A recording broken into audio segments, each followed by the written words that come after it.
Hello guys, welcome to கிபி tax. இன்னைக்கு நம்ம பார்க்க போகிறது என்னன்னா, இந்த ஹிஸ்டாரிக்கல் ட்ராமாவோட தேர்ட் பார்ட் தான் பார்க்க போகிறோம். யாருமே வீடியோ லைக் பண்ண மாட்டேறீங்க. வீடியோ பிடிச்சிருந்தா மறக்காமல் லைக் பண்ணுங்கள். அது மட்டும் இல்லாமல் நம்ம சேனலை சப்ஸ்கிரைப் பண்ணிடுங்க. வாங்க வீடியோக்குள்ளே போகலாம். ஸ்டார்டிங் சீன்லேயே ஹீரோவும் ஹீரோ ஃப்ரெண்டும் பேசிகிட்டு இருக்கும் போது வெளியில் யாரோ கொலை பண்ணுறாங்க அப்படின்னு சத்தம் கேட்குது. இதை கேட்டவும் ஹீரோவும் ஹீரோ ஃப்ரெண்டும் ரொம்ப பரபரப்பாகி அந்த இடத்துக்கு வேகமாக போகிறாங்க. அங்கே பார்த்தீங்கன்னா யாரோ கொலை செய்யப்பட்டிருக்காங்க.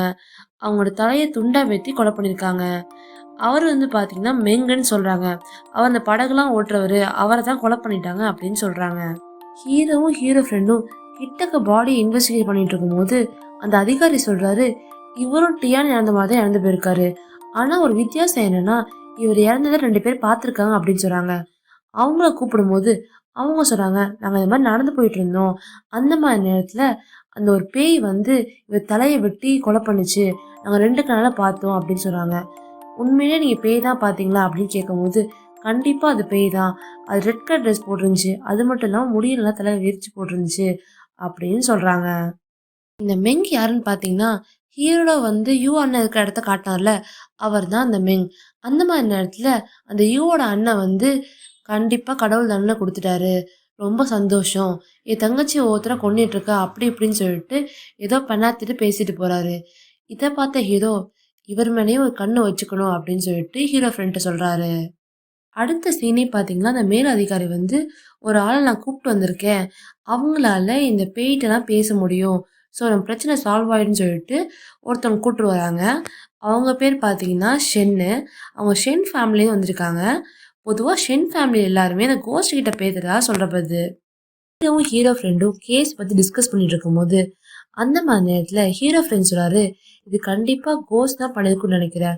ஏன்னா ஜெயிலில் வந்து பயமுறுத்திருக்கு. அதே நேரத்தில் இந்த பக்கத்தில் தூரமாக ஒருத்தர் கொலை பண்ணியிருக்கு. ஸோ இது ஹியூமன் பண்ணியிருக்க வாய்ப்பே இல்லை. அப்போ இது கோஸ்ட் தான் அப்படின்னு சொல்லிட்டு இருக்காரு. அப்போது அந்த ஹீரோ வந்து இதை மறுக்கிறாரு.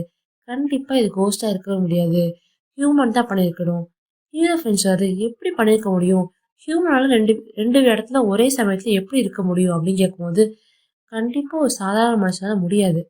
ஆனால் குங்ஃபு தெரிஞ்ச ஆளால் சீக்கிரமாக ஒரு இடத்துக்கு ரீச் ஆக முடியும். ஸோ இதை வச்சு தான் சொல்கிறேன், கண்டிப்பாக ஹியூமன் தான் கொலை பண்ணியிருக்கான் அப்படின்னு சொல்கிறாரு. அடுத்த ஸ்டெப்பாக பார்த்தீங்கன்னா 2 பேரும் மார்ச்சரிக்கு போகிறாங்க. அங்கே ஃபஸ்ட்டு டியான் பாடியை செக் பண்ணி பார்க்குறாங்க. அவங்களுக்கு புதுசாக ஒரு க்ளூ கிடைக்குது. டியான் மூக்கிட்ட ஒயிட் கலரில் ஒரு ஃபைபர் மாதிரி கிடைக்குது. அதை எடுத்து வச்சுக்கிறாங்க. அதுக்கப்புறம் மெங் பாடியை செக் பண்ணுறாங்க. அவர் வயிற்று பகுதியில் ஒரு தழும்பு மாதிரி இருக்குது. அப்போ ஹீரோ சொல்கிறாரு, நான் தான் ஒரு 3 நாளுக்கு முன்னாடி ஏற்படுத்தினேன் அப்படின்னு சொல்கிறாரு. திரும்பி செக் பண்ணி பார்க்கும்போது அது ரீசெண்டாக ஏற்படுத்த மாதிரி இருக்குது. இதை பார்த்த ஹீரோ, நம்ம சீக்கிரமாக போட்டுக்கு போய் செக் பண்ணி பார்க்கணும் அப்படின்னு சொல்லிட்டு 2 பேரும் போகிறாங்க. அடுத்த சீனே பார்த்தீங்கன்னா, அந்த பெரிய அதிகாரி ஹீரோ ஃப்ரெண்டையும் உள்ள விடவே மாட்டாரு. ஏன்னா ஷென்னு வந்து பூஜை மாதிரி பண்ணிட்டு இருக்காங்க, அவங்க டிஸ்டர்ப் பண்ணாதீங்க அப்படின்னு சொல்கிறாரு.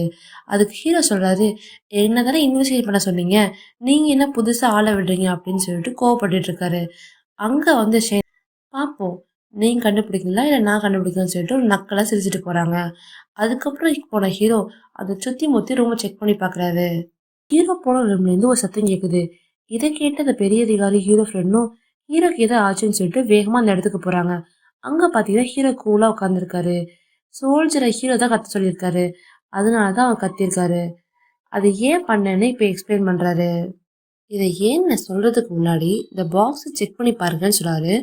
அதை செக் பண்ணி பார்க்கும்போது ஒரு பாக்ஸ் மட்டும் எம்டியாக இருக்குது. இதுக்கு அர்த்தம் என்னன்னா, கொலையாளி இது வழியாக தான் உள்ளே நுழைஞ்சிருக்கான். அதுக்கப்புறம் டியான் அசந்த சமயமாக பார்த்து அவர் அந்த கிளாத்தை வச்சு கொலை பண்ணியிருக்கான். அதுக்கப்புறம் தான் அவர் வெட்டின மாதிரி செட் பண்ணியிருக்கான். அதே சமயத்தில் இந்த சோல்ஜர்ஸ் எல்லாம் அந்த கோஸ்ட் மூலமாக டைவெர்ட் பண்ணியிருக்காங்க. அதுக்கப்புறம் திரும்பியும் இந்த பாக்ஸ்குள்ளே போய் ஒளிஞ்சுக்கிடுறான்.